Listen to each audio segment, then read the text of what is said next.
may bagong balita. Ayan. Oh, ayan, oh. May nagselos? Nakba! Patay tayo dyan! Sino kaya yung nagseselos? Baste side with Rodi's rumored lover amid feud among Duterte loyalists. Nakaba! Ayoko na. Sabi ko na eh. Shit! Alam mo yun, sabi ko na nga ba. Alam mo,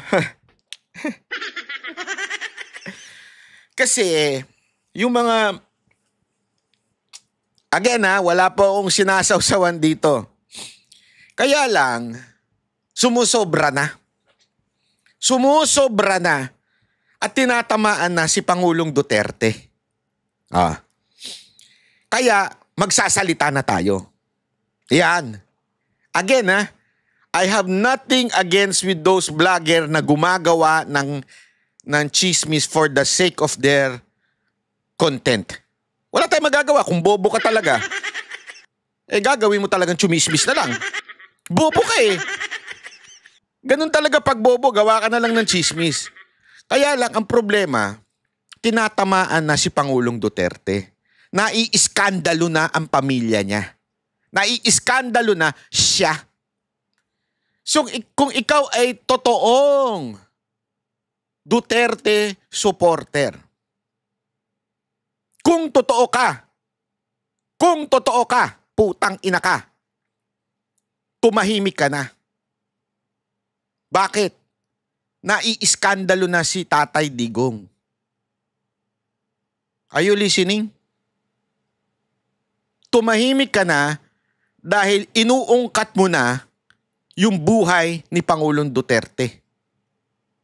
Binababoy mo na siya. Kung ikaw may problema ka doon sa ibang nasa paligid ni Pangulong Duterte, makiramdam ka naman. Dahil ang nabababoy, hindi yung tinitira mo, kung hindi si Pangulong Duterte.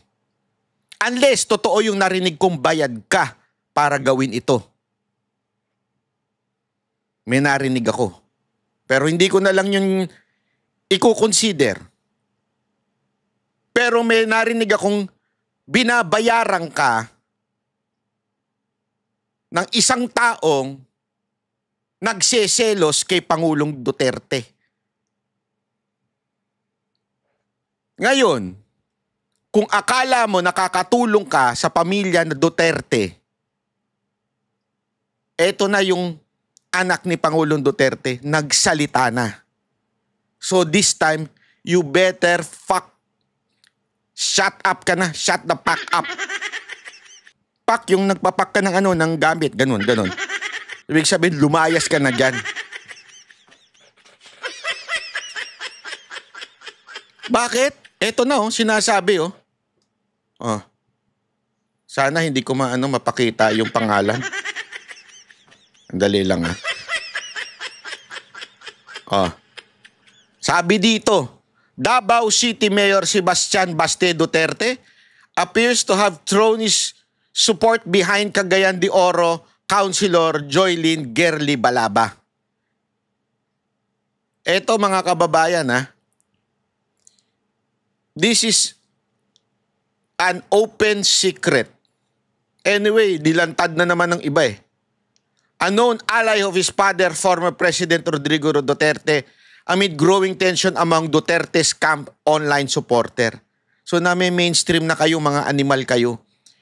In a recent Facebook post, the younger Duterte shared a video from Billionario News channel featuring Balaba's visit to the former president at the ICC detention center in The Hague, Netherlands. His caption read, "Kanang sigag langi," hindi ko na pasensya na, baka magkamali ako, hindi ko na babasahin sa Bisaya.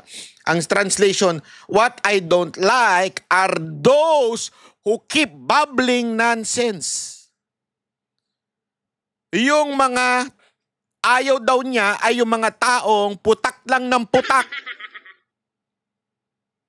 At ano yung pinuputak? Men sense ba o wala? Nonsense. The post was widely interpreted as a dig at critics of Balaba, particularly online personalities. Among those who echoed Sebastian's sentiments was Duterte supporter Tio Moreno, who posted a similar video with the caption, "Buti pa si Gerly Balaba. Friends ni VP SD. Ang iba dyan, nga."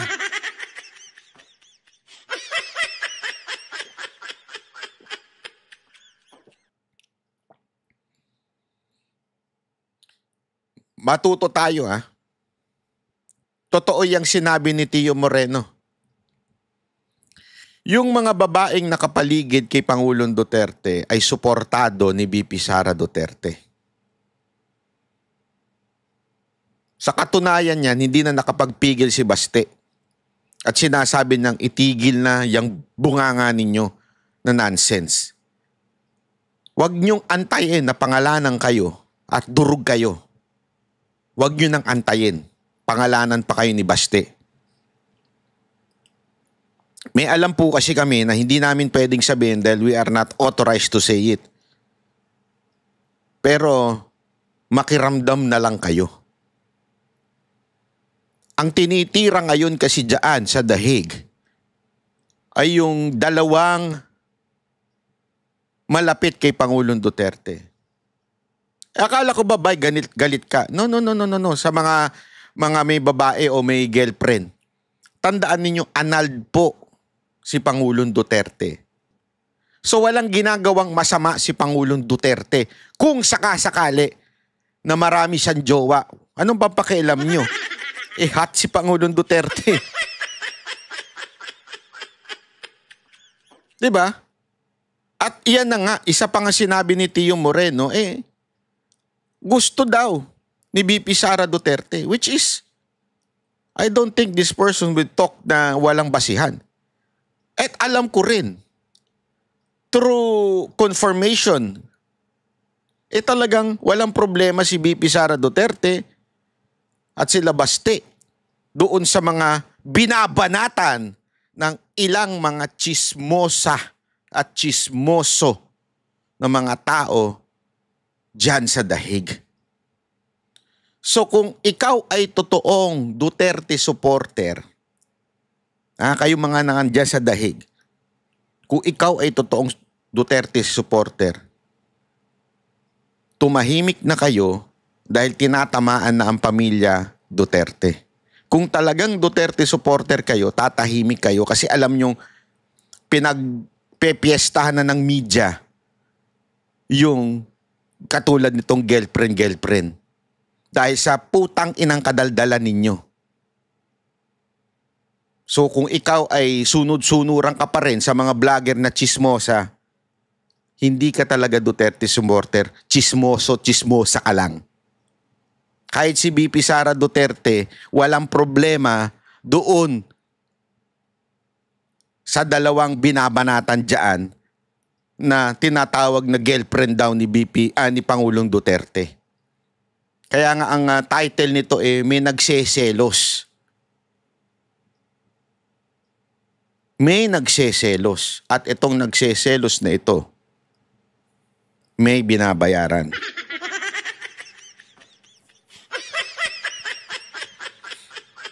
Para wasakin itong dalawang malapit kay Pangulong Duterte na, alam nyo, ilang araw ko na ito iniisip kasi matanda na yung tao eh.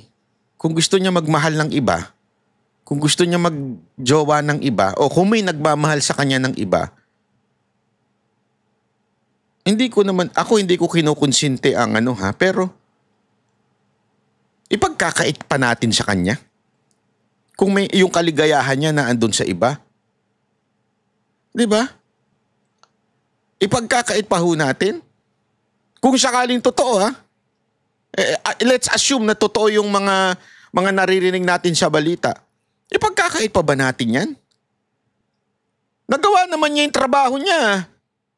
Kahit kasama niya yung dalawa na yan nung panahon na presidente siya. Personal matter na yan eh. Bakit tayo nakikisawsaw? Nagawa naman niya yung trabaho niya. Bakit niya tayo sinasawsawan pa ito? Diba? Ano motibo? Ako alam ko, pera.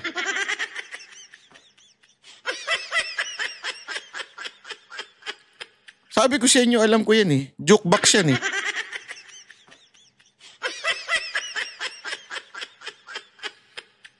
Sabi nga nila,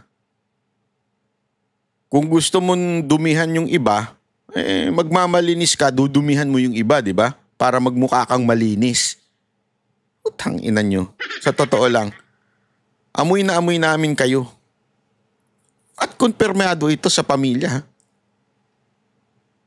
Hindi na lang ako magsasalita pero kaya nga ako ayokong sumausaw dito sa issue na to eh. Kasi malalim ito.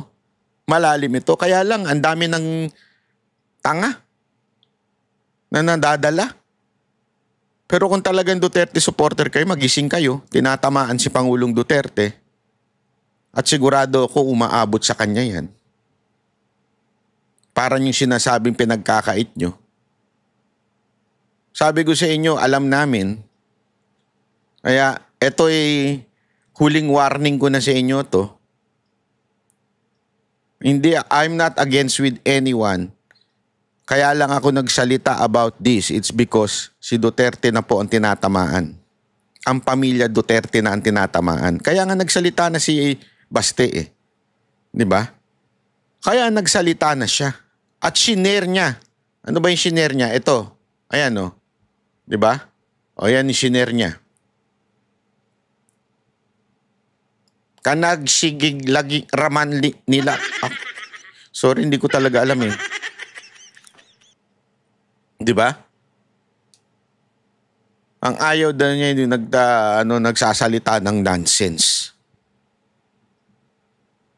Sana lang po. Matauhan na ho tayong mga nagdadaldal dyan sa dahig. Mag-concentrate tayo sa alam mo, nakakagulo kayo eh. Nakakagulo talaga kayo. Yung mga sumasawsaw dyan, nakakagulo kayo. Mag-concentrate tayo sa paano ba mangyayari sa impeachment. Ang daming mahalagang issue sa lipunan. Tapos etong pinag-aaksayahan nyo, yung away ng ilang putang ina nyo talaga. Away ng pamilya kung meron man. Hindi nyo kasi alam eh, meron yan ng malalim na ano yan eh, malalim na usapin yan eh. Kaya nga dapat, wag nyo nang sawsawan. Wag nyo nang ungkatin. Hayaan nyo sila mag-usap-usap, pamilya nila yan eh, ba't nyo pa pinakikialaman? Di ba? Nagmamagaling kayo eh. As if concern kayo sa bayan, ulul. Concern kayo sa views nyo. Concern kayo dahil bayad kayo para siraan ng pamilya.